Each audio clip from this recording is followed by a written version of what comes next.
नमस्कार दोस्तों, मैं Sohan Bagda publication online classes में आपका हार्दिक स्वागत है। दोस्तों, संरचना के आधार पर क्रिया के जो 8 भेद होते हैं, उन 8 भेदों का अध्ययन अपन इस वीडियो में कर रहे हैं। संरचना के आधार पर क्रिया के भेद कितने होते हैं दोस्तों? 8 होते हैं। वो 8 किस प्रकार है? पहली हो गई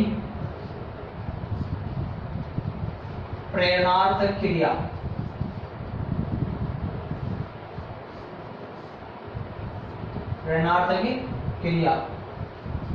दूसरी है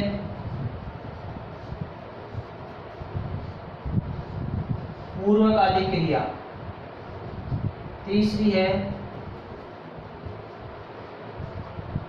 सजातीय क्रिया, चौथी है नाम धातु क्रिया, पांचवी है संयुक्त क्रिया, छठवीं है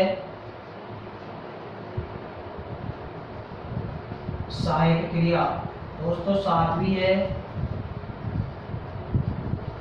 सामान्य क्रिया और अपने लास्ट में है कृदंत क्रिया। कौन सी दोस्तों? कृदंत क्रिया। परिणांत क्रिया, पूर्वकालिक, सजातीय, नाम धातु, संयुक्त क्रिया, सहायक क्रिया, सामान्य क्रिया और कृदंत क्रिया, ये संरचना के आधार पर क्रिया के 8 भेद होते हैं। अब दोस्तों अपन पहले पढ़ते हैं, 1 नंबर की है प्रेरणार्थक क्रिया। इसका प्रेरणार्थक शाब्दिक अर्थ क्या होता है? प्रेरणार्थ का अर्थ है प्रेरणा देने वाला। प्रेरणार्थ का किसी भी शब्द में अपन अक प्रत्यय जोड़ते हैं, किसी भी शब्द में अपन अक प्रत्यय जोड़ते हैं तो उसका अर्थ होता है वाला।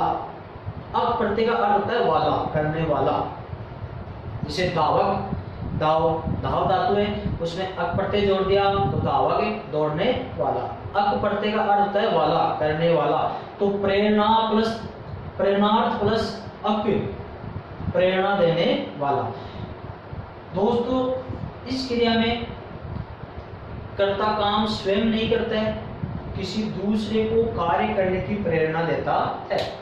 कर्ता काम स्वयं नहीं करता है, किसी दूसरे को कार्य करने की प्रेरणा देता है, या किसी काम स्वयं न करके किसी दूसरे से काम करवाता है। तो इसकी परिभाषा ऐसे होगी कि जिस वाक्य में कर्ता काम स्वयं न करके किसी दूसरे को कार्य करने की प्रेरणा देता है या किसी दूसरे से कार्य करवाता है, ये हो गया आपकी प्रेरणार्थक क्रिया। तो दोस्तों, प्रेरणार्थक क्रिया में 2 कर्ता होते हैं। दोस्तों, कितने कर्ता होते हैं? 2 कर्ता होते हैं। एक तो होता है प्रेरक कर्ता और दूसरा होता है प्रेरित कर्ता। विद्यार्थियों ध्यान देना, एक तो होता है प्रेरक कर्ता और एक होता है प्रेरित कर्ता। प्रेरक कर्ता क्या होता है? प्रेरणा देने वाला, प्रेरणा देने वाला। और प्रेरित कर्ता कौन होता है? जिसको प्रेरणा दी जाती है, जिसको प्रेरणा दी जाती है। दोस्तों, दोबारा से देखना, प्रेरणार्थ क्रिया में कर्ता होते हैं 2, एक तो होता है प्रेरक कर्ता, दूसरा होता है प्रेरित कर्ता। प्रेरक कर्ता क्या होता है? जो प्रेरणा देता है, जो कार्य करने की प्रेरणा देता है, वो होता है प्रेरक कर्ता। और जिसको कार्य करने की प्रेरणा दी जाती है वो होता है प्रेरित कर्ता। ये है दोस्तों प्रेरित कर्ता, काम करने वाला। प्रेरक कर्ता होता है काम करवाने वाला। हो गया दोस्तों? अब सुनो, जैसे राम बच्चों को पुस्तक पढ़ाता है। राम बच्चों को पुस्तक पढ़ाता है। दोस्तों ध्यान देना, इसमें काम स्वयं कर रहा है या किसी दूसरे से करवा रहा है, थोड़ा सा कंफ्यूज है। राम बच्चों को पुस्तक पढ़ाता है, राम पढ़ाने का काम कौन कर रहा है? राम। तो पढ़ाना क्या है इस वाक्य में? क्रिया। राम क्या है इस वाक्य में? कर्ता। तो दोस्तों अब आप ये देखो कि इस वाक्य में राम काम स्वयं कर रहा है, किसी दूसरे से करवा रहा है। तो इस वाक्य में तो राम का बच्चों को पुस्तक पढ़ाने का काम स्वयं कर रहा है, स्वयं कर रहा है। किसको? बच्चों को। ये गौण कर्म हो गया। क्या पढ़ा रहा है? पुस्तक। ये मुख्य कर्म हो गया। राम बच्चों को पुस्तक पढ़ाता है। ये तो हो गया आपका द्विकर्मक का उदाहरण, द्विकर्मक क्रिया का उदाहरण, कर्म के आधार पर। इसमें प्रेरणार्थ क्रिया नहीं है। वैसे दोस्तों एक बात का ध्यान रखना कि प्रेरणार्थ क्रिया दो तरह की होती है। एक तो प्रथम प्रेरणार्थ क्रिया, एक होती है द्वितीय प्रेरणार्थ क्रिया। प्रथम प्रेरणार्थ क्रिया और द्वितीय प्रेरणार्थ क्रिया। प्रथम प्रेरणार्थ क्रिया में क्या होता है कि जिस वाक्य में कर्ता काम स्वयं करता है वो प्रथम प्रेरणार्थ क्रिया होती है, और जिस वाक्य में कर्ता काम स्वयं न करके किसी दूसरे से काम करवाता है या दूसरे को काम करने की प्रेरणा देता है वो होती है द्वितीय प्रेरणार्थ क्रिया। और वैसे प्रेरणार्थक क्रिया सदैव द्विकर्मक क्रिया में ही प्रयुक्त होती है, द्विकर्मक क्रिया में प्रयुक्त होती है। सहकर्मी क्रिया के जो दो भेद है, एक कर्मक और द्विकर्मक, तो प्रेरणार्थ क्रिया सदैव द्विकर्मक क्रिया में प्रयुक्त होती है। तो प्रथम प्रेरणार्थ क्रिया में कर्ता काम स्वयं करता है, और द्वितीय प्रेरणार्थ क्रिया में कर्ता काम स्वयं न करके किसी दूसरे से काम करवाता है। तो इस वाक्य में राम बच्चों को पुस्तक पढ़ाता है, काम स्वयं कर रहा है। तो ये उदाहरण है दोस्तों आपका प्रथम प्रेरणार्थ क्रिया का उदाहरण है। इसको प्रथम प्रेरणार्थ क्रिया में कौन सी आती है? द्विकर्मक क्रिया आती है, द्विकर्मक क्रिया प्रयुक्त होती है। अब इसी को अपन द्वितीय प्रेरणार्थ क्रिया में परिवर्तित करते हैं तो हो जाएगा राम बच्चों से पुस्तक पढ़वाता है, राम बच्चों से पुस्तक पढ़वाता है। ये हो गया देखो दोस्तों, इसमें राम काम स्वयं न करके किसी दूसरे से करवा रहा है। अब इस वाक्य में पढ़वाता है कौन? राम। बल्कि पुस्तक पढ़ाने का काम कौन कर रहा है? बच्चे। इस वाक्य में राम काम स्वयं नहीं करके बच्चों से पुस्तक पढ़ाने का काम करवा रहा है। तो अब इसमें दो कर्ता, प्रेरकर्ता, प्रेरित कर्ता, काम करने वाला, काम करने की प्रेरणा देने वाला प्रेरक और कार्य करने वाला प्रेरित। तो इस वाक्य में काम करने की प्रेरणा राम दे रहा है, तो ये तो हो गया आपका प्रेरक कर्ता। और बच्चों से पढ़वा रहा है तो जिसको प्रेरणा दी जाती है कार्य करने की वो होता है आपका प्रेरित कर्ता। दोस्तों इस प्रकार से इसमें राम प्रेरक करता है और बच्चे हैं प्रेरित करता। ये प्रेरणा कार्य करने की प्रेरणा दे रहे हैं और इस बच्चों को कार्य करने की प्रेरणा दी जा रही है। और पढ़वाता हो गया आपका प्रेरणार्थक क्रिया। तो दोस्तों ये उदाहरण आपकी प्रथम प्रेरणार्थ क्रिया का और ये द्वितीय प्रेरणार्थ क्रिया का। द्वितीय प्रेरणार्थ क्रिया में कर्ता काम स्वयं नहीं करता है, किसी दूसरे को कार्य करने की प्रेरणा देता है, और प्रथम प्रेरणार्थ क्रिया में कर्ता काम स्वयं करता है। दोस्तों दो उदाहरण हो गया आपके ये। कभी कभार क्या होता है कि प्रेरणार्थ क्रिया के उदाहरण में, प्रेरणार्थ क्रिया के उदाहरण में प्रेरककर्ता और प्रेरितकर्ता दोनों ही लुप्त हो जाते हैं। एक भी गायब हो सकता है। देखो प्रेरणार्थ क्रिया में दोनों कर्ता हो भी सकते हैं, दोनों में से कोई सा एक भी हो सकता है, या दोनों भी लुप्त हो सकते हैं, दोनों भी गायब हो सकते हैं, तो भी उसमें प्रेरणार्थ क्रिया हो जाती है। वो तो आपको क्रिया के हिसाब से ही पहचानना है। जैसे क्रिया का सामान्य रूप आए, पढ़ता है, हंसता है, रोता है, खाता है, पीता है, देखता है, चलता है, सामान्य रूप आए तब प्रेरणार्थ क्रिया नहीं होगी। ऐसा रूप आ जाए, पढ़वाता है, हंसवाता है, लिखवाता है, दुलवाता है, हंसवाता है, दुलवाता है, तब हो गया आपकी प्रेरणार्थक क्रिया। तो दोस्तों कभी कभार प्रेरणार्थक क्रिया के उदाहरण में दोनों कर्ता, प्रेरक और प्रेरित कर्ता दोनों लुप्त हो सकते हैं। जैसे उदाहरण है अपने सामने, चिट्ठी। दोस्तों क्या है? चिट्ठी भेजी गई। एक उदाहरण ये है। दूसरा उदाहरण ये है, चिट्ठी भिजवाई गई। चिट्ठी भिजवाई गई। एक उदाहरण है चिट्ठी भेजी गई, दूसरा उदाहरण चिट्ठी भिजवाई गई। अब ये क्रिया क्या कह रही है कि इस वाक्य में चिट्ठी भेजने वाला कोई स्वयं है। अब हालांकि इसमें कर्ता नहीं है, भेजने वाला भिजवाने वाला कुछ नहीं है, प्रेरक और प्रेरितकर्ता दोनों नहीं है, बल्कि क्रिया क्या कर रही है कि चिट्ठी भेजी गई कि चिट्ठी खुद भेज रहा है। तो इसका मतलब यह है आपकी द्विकर्मक क्रिया या प्रथम प्रेरणार्थक क्रिया। दूसरा उदाहरण है चिट्ठी भिजवाई गई। इस वाक्य में क्रिया ये बात कर रही है, ये बात साबित कर रही है कि चिट्ठी भिजवाई गई, इसका मतलब खुद नहीं भेज रहा है, किसी दूसरे से भिजवा रहा है। ये हो गया आपकी द्वितीय प्रेरणार्थक क्रिया, ये हो गया आपकी प्रथम प्रेरणार्थक क्रिया। जैसे कमरे में पंखा लगाया गया, इसका मतलब लगाया गया खुद लगा रहा है, और कमरे में पंखा लगवाया गया, इसका मतलब खुद ने लगा के किसी दूसरे से लगवाया है। तो ये हो गया आपकी प्रेरणार्थक क्रिया।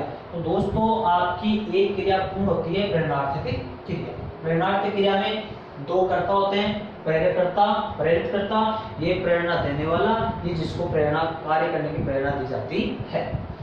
प्रथम प्रेरणार्थक क्रिया में द्विकर्मक क्रिया प्रयुक्त होती है, और द्वितीय प्रेरणार्थक क्रिया में आपका हालांकि वो भी द्विकर्मक होती है, बल्कि उसमें कर्ता काम स्वयं नहीं करके किसी दूसरे से करवाता है, और इसमें कर्ता काम स्वयं करता है। जैसे एक तो माता पुत्र को वस्त्र पहनाती है, किसको? पुत्र को। क्या? वस्त्र। द्विकर्मक है, माता खुद पहना रही है, तो प्रथम प्रेरणार्थक क्रिया हुई। माता पुत्र से वस्त्र मंगवाती है, अब इसमें माता पुत्र से काम करवा रही है, तो द्वितीय प्रेरणार्थक क्रिया हो जाती है। दोस्तों इस तरह से अपनी प्रेरणार्थक क्रिया पूर्ण होती है। फिर है आपकी पूर्वकालिक क्रिया। कौन सी दोस्तों? पूर्वकालिक क्रिया। पूर्वकालिक, देखो इसका नाम है पूर्व काल। पूर्व काल, पहले का समय, पहले का समय। तो जो काम पहले पूर्ण हो जाता है, जो काम पहले पूर्ण हो जाता है, वही पूर्वकालिक क्रिया होती है। जो पूर्वकालिक क्रिया की परिभाषा क्या होती है?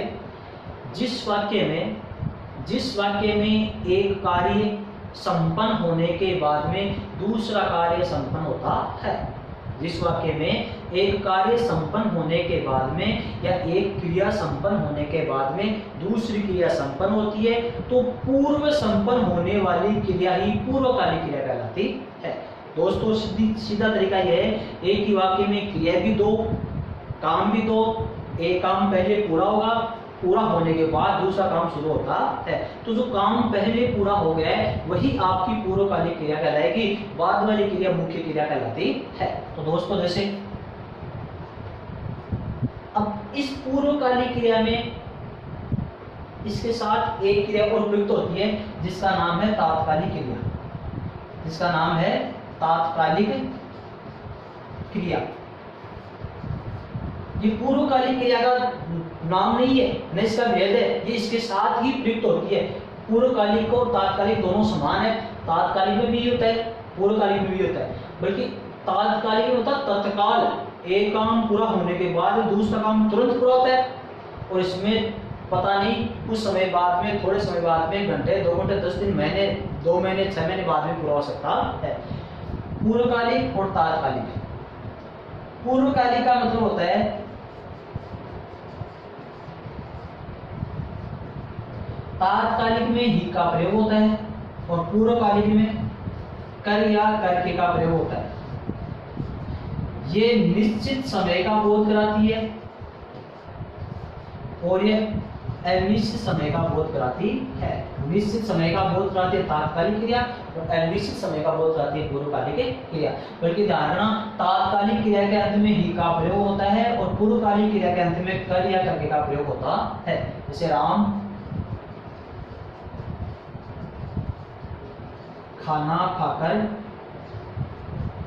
सो गया। राम खाना खाकर सो गया। अब इस वाक्य में कितने काम हो रहे हैं? जिस वाक्य में एक क्रिया संपन्न होने के बाद में दूसरी क्रिया शुरू होती है, तो पहले होने वाली क्रिया ही पूर्वकालिक क्रिया कहलाती है। जो खाना खाकर, जब खाने का काम पूरा हुआ तभी आपका सोने का काम शुरू हो रहा है। तो इसमें देखो कर, खाकर या खाकर के सो गया। अब इसी वाक्य को अपन तात्कालिक बदलते हैं, तो राम खाना खाकर नहीं, खाते ही सो गया, खाते ही सो गया। अब खाते ही आ गया तो ये हो गया आपकी तात्कालिक क्रिया। अब देखो इसमें राम खाना खाकर सो गया, ये अनिश्चित समय का बोध इस प्रकार आ रहा है कि खाना खाया, अब पता नहीं वो सोया कब, 1 घंटे बाद में, 2 घंटे बाद में, कब सोया। इसमें खाना खाते ही सो गया, इसमें निश्चित समय का बोध कराता है। जैसे रमेश जहर खाकर मर गया, रमेश जहर खाकर मर गया। अब जहर खाकर पता नहीं वो मरा कब, 1 महीने, 2 महीने, 6 महीने, तो इसी को अपन तात्कालिक बदलते हैं। तो रमेश जहर खाते ही मर गया, झट फट दोनों काम साथ है और निश्चित समय का बोध करा रहा है। बल्कि दोस्तों एक बार ई क्वेश्चन एग्जाम में आया था कि राम सोकर पढ़ता है, राम सोकर पढ़ता है। इसलिए वो सोकर, ये कर आते ही आप इसको दोस्तों कर देते ही पूर्वकालिक कर देते हो, बल्कि पूर्वकालिक का उदाहरण नहीं है, ये आपका अकर्मक क्रिया का उदाहरण है। इसका उदाहरण है अकर्मक क्रिया का, क्योंकि सोकर पढ़ता है, इसमें 2 काम नहीं हो रहे हैं, इसमें वो पढ़ने का तरीका है। आप जैसे बैठ कर पढ़ रहे हो, कोई खड़े खड़े पढ़ता है, कोई सोकर पढ़ता है, ये तो पढ़ने का तरीका है। इसमें ये काम संपन्न थोड़ी हो गया। अगर ये काम संपन्न होकर ये काम शुरू हो तो होती पूर्वकालिक क्रिया से, खाना खाकर पूरा काम कंप्लीट, खाते ही काम कंप्लीट। इसमें सोकर पढ़ता है तो सोते हुए पढ़ रहा है। अगर ये काम नींद आ जाएगी उसको तो फिर पढ़ने का काम उसकी पढ़ाई करेगी। तो ये उदाहरण है पूर्वकालिक का न होकर के ये अकर्मक क्रिया का उदाहरण है। तो दोस्तों इस प्रकार से आपकी पूर्वकालिक और तात्कालिक क्रिया पूर्ण होती है। अब है दोस्तों अपनी सजातीय क्रिया। कौन सी दोस्तों? सजातीय क्रिया। इसका नाम क्या है? सजाति। सजाति, जिनकी जाति समान हो, जिनकी जाति समान हो वो सजातीय क्रिया कहलाती है। तो दोस्तों इसकी परिभाषा इस प्रकार से है कि जिस वाक्य में कर्म और क्रिया दोनों में एक ही तत्व की प्रधानता होती हो, वो होती है आपकी सजातीय क्रिया। कर्म और क्रिया दोनों में एक ही तत्व की प्रधानता हो, या जिस वाक्य में कर्म क्रिया से ही मिलकर बना हुआ होता हो। मतलब कर्म किससे मिलकर बनता है? जो वाक्य में क्रिया आती है उसी क्रिया के संयोग से कर्म बनता हो, वो होती है आपकी सजातीय क्रिया। जैसे भारत ने अनेक लड़ाई लड़ी, भारत ने अनेक लड़ाई लड़ी। अब देखो भारत ने क्या लड़ी? लड़ाई लड़ी। अब इस लड़ाई जो भाववाचक संज्ञा है वो भाववाचक संज्ञा इस लड़ना से बनी है। जैसे लड़ना में लड़ प्लस आई लड़ाई, तो लड़ना क्रिया से बनी है। जैसे रमेश ने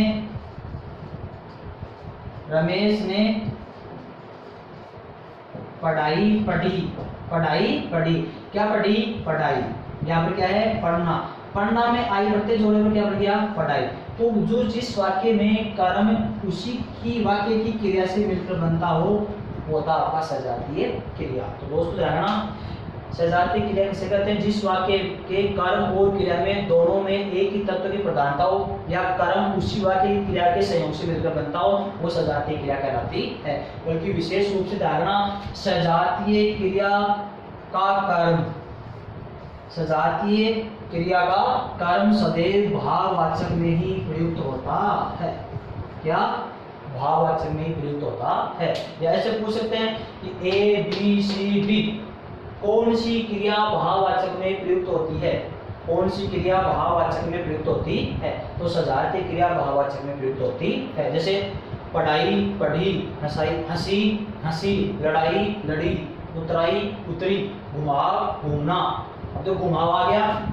जैसे बस ने सड़क पर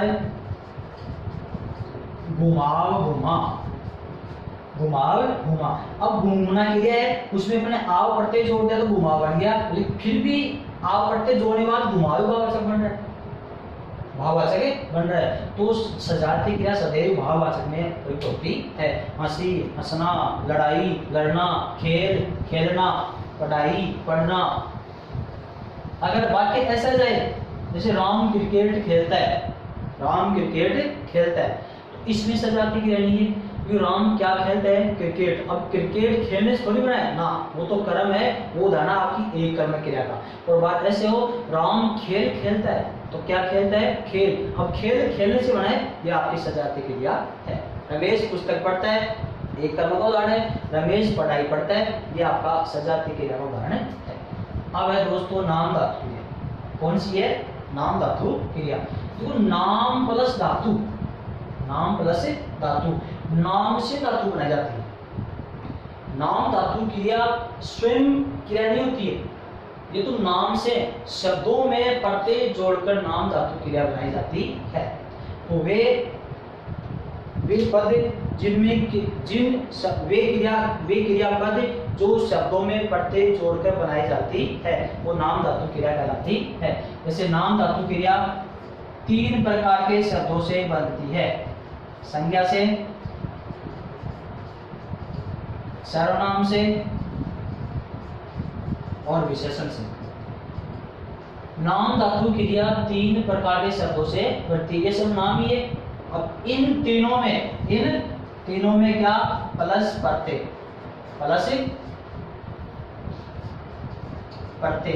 तो दोस्तों प्रत्यय पहले नहीं जुड़ता है, मैंने लिख दिया है पहले, हालांकि प्रत्यय जुड़ता है बाद में।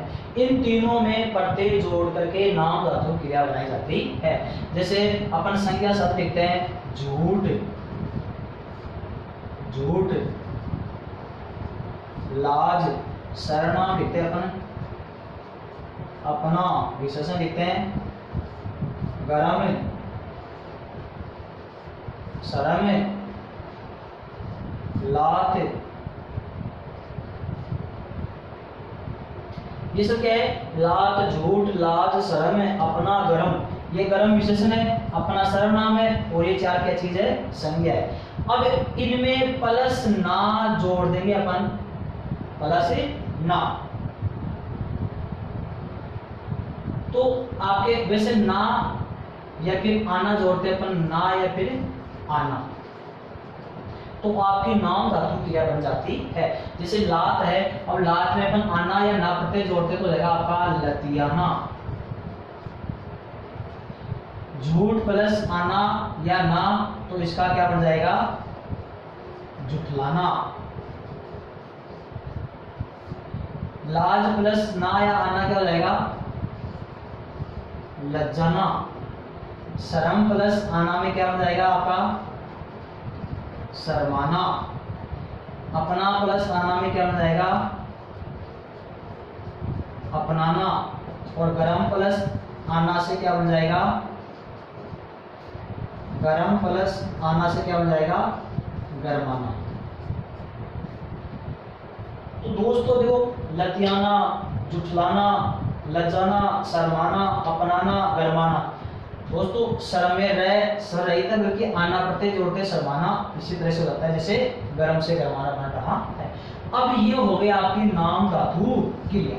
ये जन्मजात क्रिया नहीं है, ये नाम धातु क्रिया है। ये शब्दों में प्रत्यय जोड़ने के बाद में क्रिया बनते हैं, क्रिया का रूप धारण करती है, इसलिए नाम धातु क्रिया कहते हैं। नाम धातु क्रिया 3 प्रकार के शब्दों से बनती है, संज्ञा, सर्वनाम, विशेषण। संज्ञा ये शब्द है, ये सर्वनाम है, ये विशेषण है। अब जैसे क्रिया का रूप तो इस तरह से आ गया, अब इसका अपन वाक्य में प्रयोग कर सकते हैं। जैसे माता पुत्र को लतिया रही है, माता पुत्र को लतियाती है, तो लतियाना होगा। सीता बहुत जुटलाती है, सीता बहुत जुटलाती है। सास बहू से लज्जाती है, सास बहू से लज्जाती है, ये हो गया लज्जाना। सीता चाय गरमा रही है, सीता चाय गरमाती है। इस प्रकार से आपके नाम धातु क्रिया का रूप करती है। अब दोस्तों नाम धातु क्रिया में एक क्रिया और प्रयुक्त होती है, उसको बोलते हैं अपन अनुकरणात्मक नाम धातु क्रिया।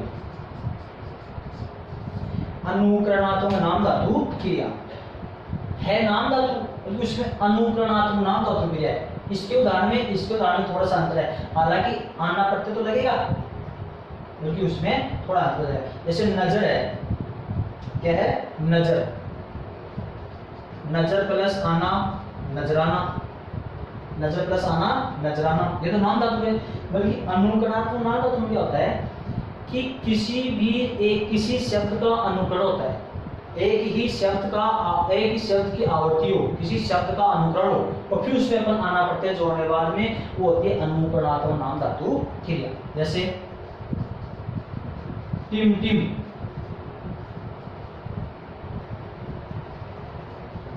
खड़खड़, बड़बड़। दोस्तों इसमें क्रिया शब्द एक है, लात, झूठ, लज्जा, शर्म, अपना, गरम प्लस आना। तो इसमें एक ही शब्द क्या होती होगी, एक ही शब्द का अनुकरण होता है। जैसे टिमटिम प्लस आना या फिर ना, टिमटिम आना प्लस आना जोड़ दो, जैसे ना जोड़ दो तो क्या हो जाएगा, टिमटिमाना। क्या बन जाएगा दोस्तों, इसका रूप क्या बन जाएगा, टिमटिमाना। खड़खड़ प्लस आना खड़खड़ाना, बड़बड़ प्लस आना बड़बड़ाना, झिलमिल झिलमिलाना, खटखट खटखटाना, बिलबिल बिलबिलाना, गुरगुर गुर्राना, गुरगुर को क्या बन जाएगा, गुर्राना। ऐसे तो ये हो गया आपकी अनुकरणात्मक नाम धातु क्रिया। तो दोस्तों ध्यान रखना, अनुकरणात्मक नाम धातु शब्दों में आना प्रत्यय जोड़कर बनाई जाती है और कितने प्रकार के शब्दों से बनती है, संज्ञा, सर्वनाम और विशेषण से। इसी में दूसरी आती है आपकी अनुकरणात्मक नाम धातु क्रिया। ये नाम धातु है, ये अनुकरणात्मक नाम धातु क्रिया है। तो जो अनुकरण वाले शब्द हैं वो उनमें आना प्रत्यय जोड़कर बनाई जाती है। इससे आगे है फिर अपने संयुक्त क्रिया। क्या है दोस्तों, संयुक्त क्रिया। संयुक्त क्रिया में क्या होता है, इसका नाम है संयुक्त। संयुक्त यानी मिलना। संयुक्त का अर्थ क्या होता है दोस्तों, मिलना। तो इस संयुक्त क्रिया के वाक्य में एक से अधिक क्रियाएं मिली हुई आती है। जिस क्रिया के वाक्य में एक से अधिक क्रियाएं प्रयुक्त हो तथा एक ही कार्य का बोध होता हो, क्रिया एक से अधिक आएगी संयुक्त रूप में, बल्कि एक ही काम का बोध होगा। तो पूर्वकालिक क्या होती है, दो क्रिया आती है और काम भी दो होते हैं, एक काम पहले दूसरा काम उसके पूरा होने के बाद में। इसमें क्रिया तो संयुक्त रूप से आएगी बल्कि एक ही कार्य का बोध होता है। जैसे राम ने खाना खा लिया होगा, राम ने खाना खा लिया होगा। तो दोस्तों इस उदाहरण में न तो पूर्व परिणार्थक है, न पूर्वकालिक है, सजाती नहीं है, नाम धातु क्रिया नहीं है, संयुक्त क्रिया है। संयुक्त क्रिया किस प्रकार से है, इसमें तो कितनी क्रिया संयुक्त है, खाना, खा यानी खाना, एक क्रिया हुई, लिया मतलब लेना, दो क्रिया हो गई, होगा मतलब होना। इस वाक्य में तीन क्रिया संयुक्त रूप से प्रयुक्त हो रही है, तीन क्रिया संयुक्त रूप से प्रयुक्त हो रही है, बल्कि इसमें काम एक ही हो रहा है, खाना खाने का, खाना खाने का एक ही कार्य हो रहा है। जैसे सीता ने पुस्तक पढ़ ली, सीता ने पुस्तक पढ़ ली, इसमें पढ़ना और लेना दो क्रिया संयुक्त रूप से आ गई, बल्कि काम हो रहा है एक पढ़ना। इस तरह से दोस्तों आपकी संयुक्त क्रिया होती है। फिर है आपकी सहायक क्रिया और सामान्य क्रिया। सहायक क्रिया और सामान्य क्रिया, इस संयुक्त क्रिया को अपन रंजक क्रिया भी कहते हैं। संयुक्त क्रिया को अपन क्या कहते हैं, रंजक क्रिया भी कहते हैं। अब सहायक क्रिया और सामान्य क्रिया, दोस्तों ये तो सीधी है, राधा बाजार जा रही है, राधा बाजार जा रही है। जिस वाक्य में किसी कार्य के होने का बोध होता हो, जिस वाक्य में किसी कार्य के होने का बोध होता हो, वो तो सामान्य क्रिया है, मुख्य क्रिया कहलाती है, और मुख्य क्रिया की सहायता करने वाली सहायक क्रिया कहलाती है। जिस वाक्य में किसी कार्य के होने का बोध हो वो तो सामान्य या मुख्य क्रिया कहलाती है, और मुख्य क्रिया की सहायता करने वाली सहायक क्रिया कहलाती है। तो राधा बाजार जा रही है, इसमें मुख्य काम क्या हो रहा है, जाने का। तो ये तो हो गया आपकी सामान्य क्रिया। सहायक क्रिया रहा है, रही है, चुका है, चुकी है, गा, गे, गी, था, थे, थी, उसको अपन बोलते हैं सहायक क्रिया। तो दोस्तों ये तो सिंपल है। फिर है आपकी कृदंत क्रिया। कौन सी है दोस्तों, कृदंत क्रिया। कृदंत क्रिया में क्या होता है,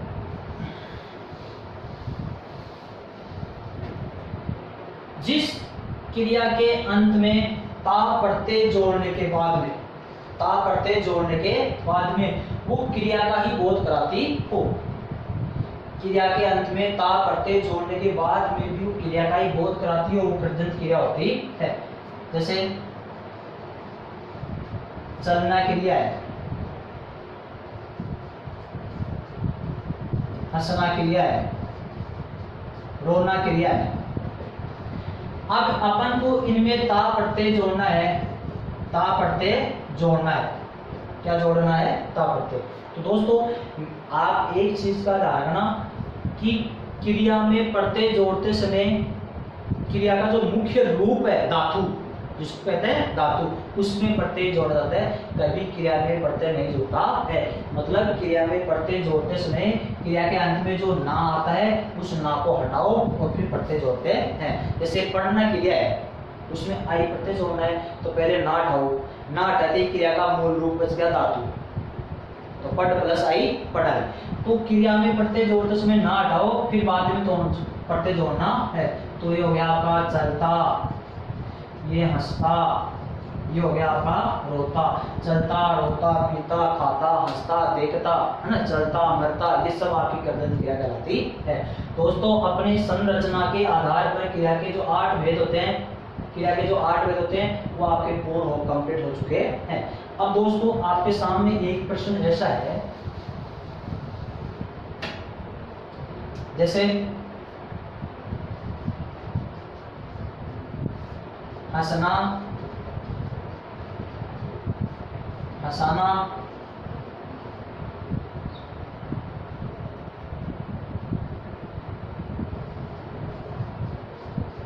पढ़वाना, पढ़कर, पढ़ते ही, हंसना, हंसाना, पढ़वाना, पढ़कर, पढ़ते ही,